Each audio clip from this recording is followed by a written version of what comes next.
সারা দেশে আগামী কয়েকদিন অস্থায়ীভাবে আকাশ আংশিক মেঘলা থাকতে পারে বলে জানিয়েছে আবহাওয়া অফিস।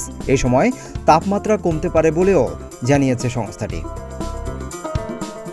শুক্রবার সন্ধ্যায় আবহাওয়াবিদ মোহাম্মদ হাফিজুর রহমানের স্বাক্ষর করা বিজ্ঞপ্তিতে এসব তথ্য জানানো হয়েছে।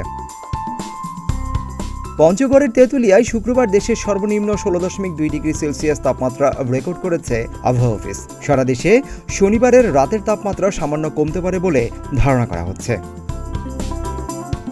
এছাড়া আবহাওয়া অফিস আরও জানিয়েছে, শনিবার সারা দেশে দিনের তাপমাত্রা প্রায় অপরিবর্তিত থাকতে পারে এবং রাতের তাপমাত্রা সামান্য কমতে পারে। রোববার দিন ও রাতের তাপমাত্রা আরও কমতে পারে। এছাড়া সোমবারও দিনের তাপমাত্রা কমতে পারে।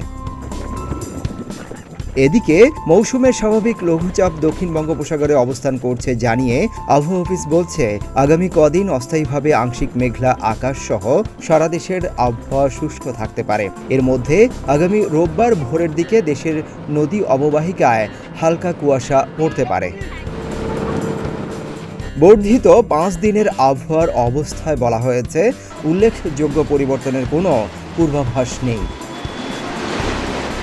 সিদ্দিকুর রহমান রোমন, প্রতিদিনের বাংলাদেশ।